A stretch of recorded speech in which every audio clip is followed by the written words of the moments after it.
Hello, Narnach here. Welcome back to Path of Exile. Last episode we cleared the two temples. Both Solaris and Lunar's temple are done. And suddenly we decided that we are going to encounter a bunch of insects here. That's not quite what I was going to say. So revive, help Katarina a little bit. This episode we're going to do Dominus, but first a small distraction. We have some undead to recover for Katarina. So upgrading masters is always a good thing to do. So we're going to do that. There is some rotten zombies in here. Some rotten mummies, fine. That's also kind of zombie. Just one, that's not out for your brains. That's two. We need another two more. Oh, wow. We also have a corrupted area. The game really doesn't want us to move against Dominus, doesn't it? Well, usually Dominus doesn't take all that much time. So, no, we're just gonna enjoy the scenery, do some of the side quests here. Then we're gonna go onwards to actually deal with Dominus.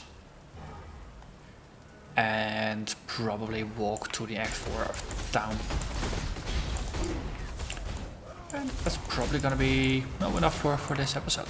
Don't have to put too much into it.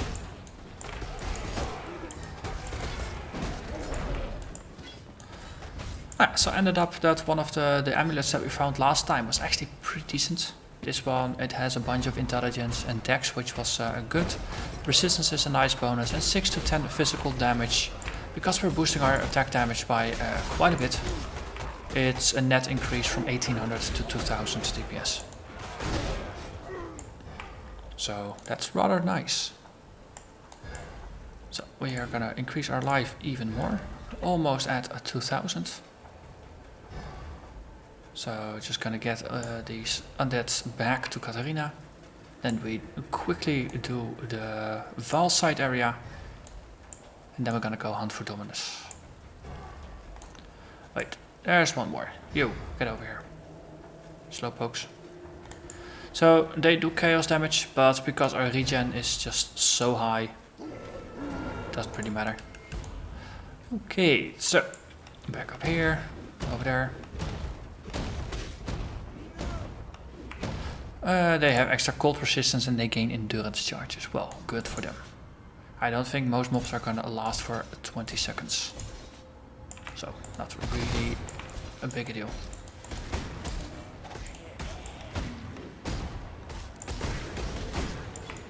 Okay. Hello there, Rima, Deep Temptress. Okay, maybe you should not run away, then I can kill you faster. Oh, let's put up a totem, just to help Quill kill you even faster. And we get a Val Orb from one of our prophecies. Okay. And there's still nothing that I'm looking forward to in terms of gear upgrades. Power Siphon, not quite useful for us. Also, they killed our Golem. Buggers. We will punish them for that. Okay. Enough punishment. Let's move on. Let's punish the big bad. Let's go for Dominus himself.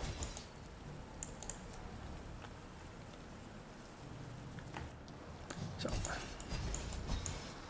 we just follow the road. Love this. The road structure is always predictable here. I think the bits outside of the road are slightly less predictable, but what goes where is roughly predictable now. I think the location of the hedge maze used to be random. These days it's fixed, so that's good. So we just tagged the waypoint because it is useful to get back to. You'll need it to do the hedge maze. There's an achievement tied to the Chittis Plum quest for Fairgraves. So it's useful to have the waypoint. And also the library, you get a gem from Shiosa. I'm not even sure if that still applies in Cruel or not. But no, helping out the ghost is always the nice and social thing to do. Or something along those lines.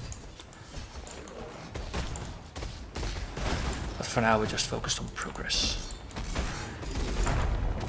Just killing things that are speed bumps, getting some experience, potentially some loot. They're doing a little bit of damage. You see the life dip every once in a while, but it never goes into a dangerously low territory. And as I said, the majority of our recovery is based on regenerating life over time, which requires we take some damage first before we can build up the life regen stacks. So getting more life is just the way to deal with that, to make me less nervous.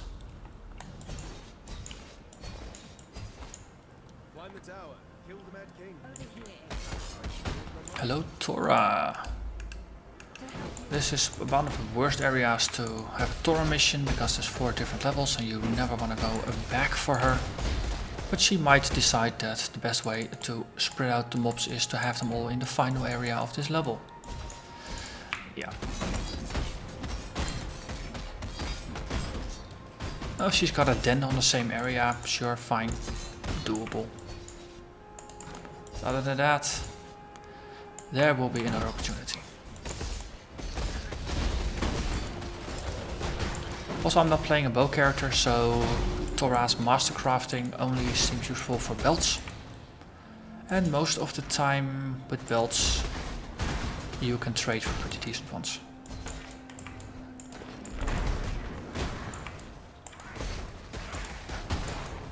And once you have a decent belt, it actually lasts you for a surprisingly long time. That's because there's no inherent stats on belts that will scale. No early game belts, they can last you for a long time. It's the higher item level allows you to get higher enchantments on it.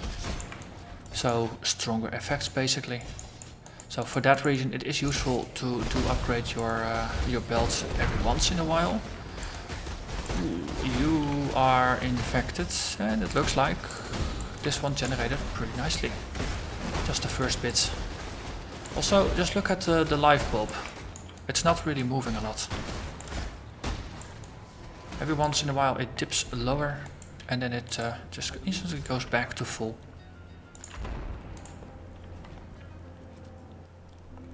That's a combination of really strong base regen combined with just really strong leech.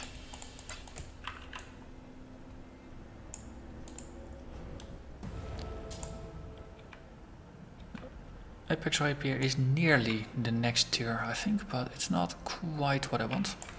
So then the question is, can we go through and just loop back around? And I think we can. Not there, but there. Yeah, see, there's a door. So we can just go past here, have a chat with Tora. And cash in that reward. Sweet, sweet reward. And then we go to the other side because we haven't explored here yet.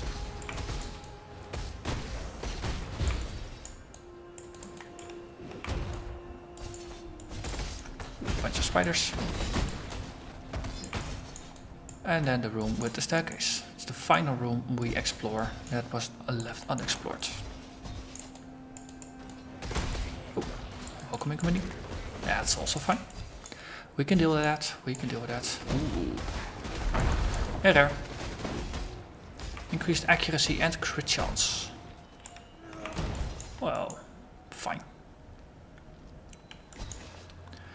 So, because we are so hyper aggressive right now, well, we got a 6-linked Lacerate and we got some pretty good setup. We were doing 2000 DPS, which is rather insane for this stage of the game, I think. Especially because it's AoE, right? And against single targets, we hit twice, so effectively you can double DPS versus single targets. And we have a lot of staying power. So what we could do is to sacrifice a bit of the damage, maybe by giving up Hatred Aura. If we give up Hatred, we still got 1700 DPS. If we give up Herald, 1600 DPS. Oh, for the fun of it, let's run around without the auras. You can see just the leech stacking pretty nicely there. And one of the things we could do is maybe add a blasphemy.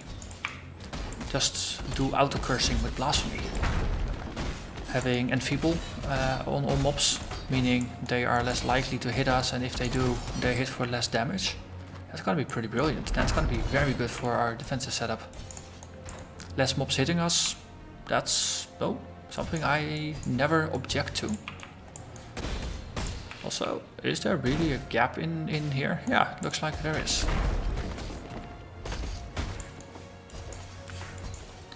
Alternatively, temporal change. Enemies are slower and timed effects expire slower, so that means that our damage over time effects will last longer.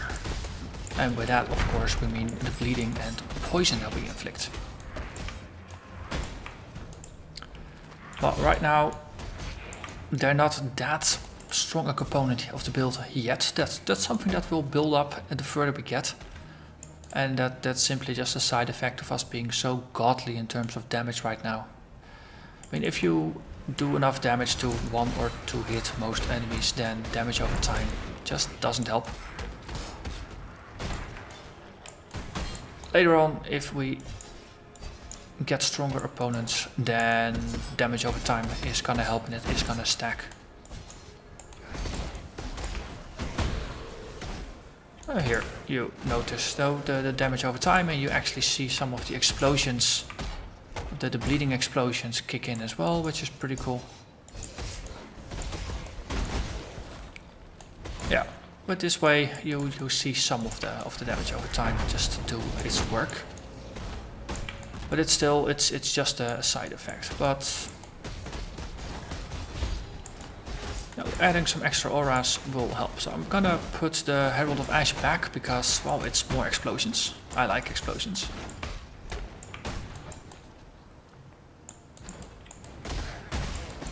For a while I'm just gonna keep Hatred off. I mean, against the Act boss we can put it back on. Is this where the Chimera is? No, it's not where the Chimera boss is. Question, of course, is gonna be, do we need to be here or do we need to be on the other side? Let's guess that we have to be here. So that likely means we have to be on the other side. I hate it when I'm right.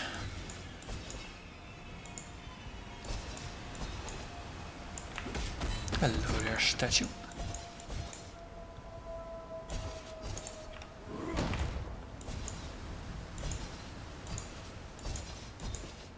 And a door.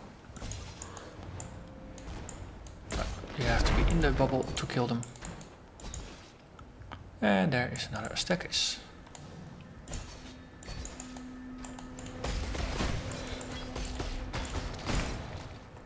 So running a defensive blasphemy setup will pose some interesting questions. Most importantly, where the heck do we put it? We are pretty busy in terms of fitting. On the other hand, we have an Enfeeble that we can take out of here. It's going to be one socket. Potentially move Herald of Ash over there, just to have it out of the way. And then you can have a Blasphemy with Enfeeble setup over there. Potentially switch to Windscreen Boots, get dual cursing. And then you could even run Enfeeble with Temp Change, or if we want to go offensive, we go Enfeeble with Vulnerability, which makes enemies lose some of their physical resistance, so they just take more damage from, well, quite a bit of the damage that I inflict. And it also makes them more vulnerable for, I think the damage over time effects do more damage. So bleeding and the chaos damage will be stronger, as well as the physical base damage. So you get some double dipping for the poison because it's based off of how much damage you actually inflict on the opponent. So that's potentially interesting as well. But no, Enfeeble and Temp Change is just a godly for a defensive setup. Because you weaken them and you slow them, that therefore giving me a lot of response time to what enemies do. And Enfeeble in Blasphemy, it takes the biggest sting out of big damage spikes from single targets, because it just flat out reduces the damage. And especially this early on, while I'm still running with the Tabula. Now if they do less damage, then the little bit of armor I do have will just be more effective. Golden plate, that's also a lot of armor on there. And another staircase.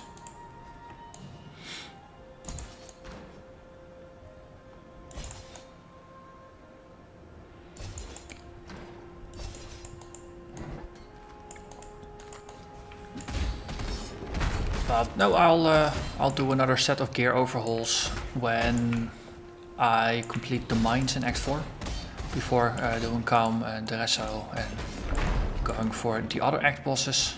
And I'm kind of counting Izaro as an Act boss as well right now. Okay, we'll put the Hatred back on. I mean, more damage is more damage. And more cold damage means there's potential for freezing, which is pretty good for survivability. But maybe trading for some windscreens might be useful for just getting a dual cursing setup going. Okay, Bitterblade, you're my first target.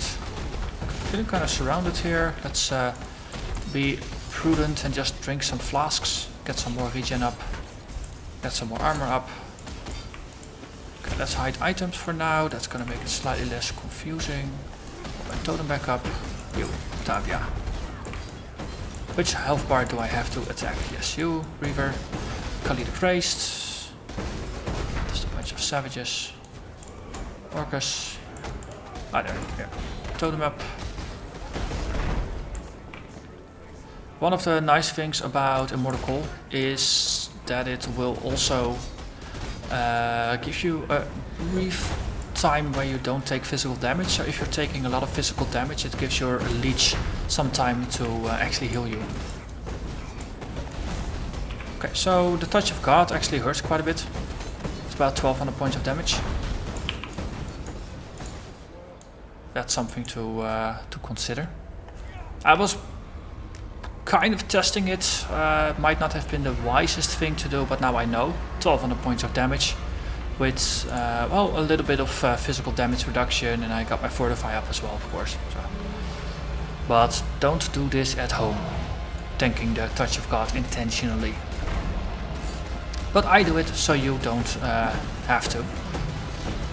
And that's gonna be my excuse, and I'm gonna stick with it. So I've got my totem up, and I temp changed it once, and his life bar is just melting.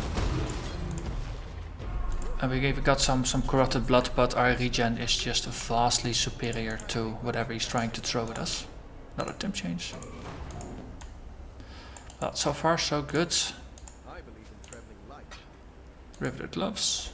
Yeah, we can make some space for that. Over there. Hello there, Lady Diala. And then time to move on.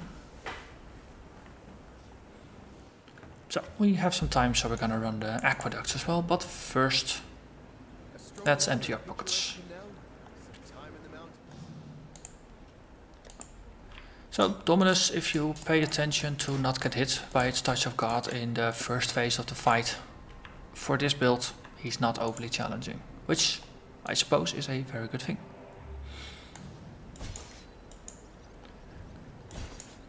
But yeah.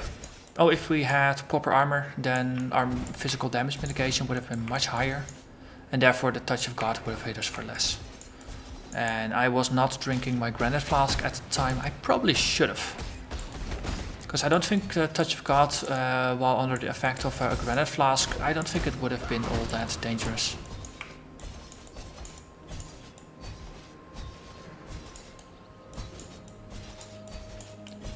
But yeah, it's interesting to see that we can just get rid of Hatred and get ourselves a larger mana pool, or go for dual cursing. Dual cursing, I like it. It really does give you a lot of power at the expense of, well, preserving mana. And well, we have enough mana. Well, technically dual cursing with Herald of Ash would get us to 95% reserved, which is a bit much. Because that would mean in our current builds, that's, let's see, 10% left would be 52 or 53 mana remaining. Technically we could make it work. I mean, I don't need that much to cast Lacerate. I just increase the size of my mana pool. Well, that's 10% and we have half of that, so it's not going to be 52, it's going to be 26 mana. That's one Lacerate or one Whirling Blades. I think for a Lacerate, one is all you need. Whirling Blades, it gets annoying really quickly. Ooh. That was in a treasure mob. Cool. And that is a Vancoil. Vancoil, yes. Gems are supported by Trap.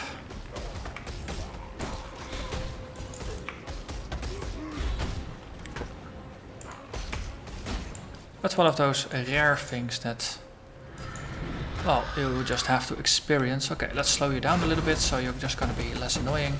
We're just going to completely tear you to shreds before you get even remotely dangerous. Oh. Why are you there? Oh, my golem was there. Golem was slacking off, not actually fighting the fight, but just getting distracted by random trash mobs.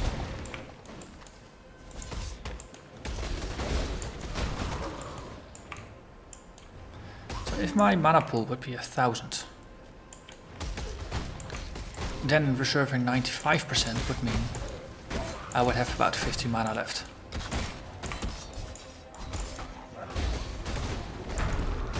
Then if you only equip, if you then pick some skills or some jewels that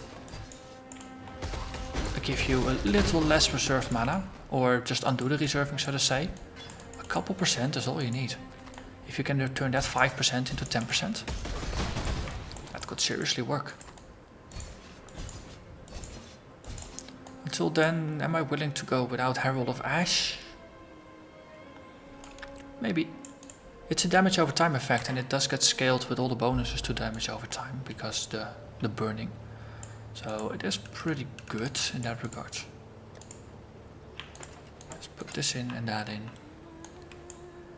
And that's gonna be it for this episode. Slightly shorter than normal, but this is a very nice stopping point, and doing the Dried Lake would push us a bit further.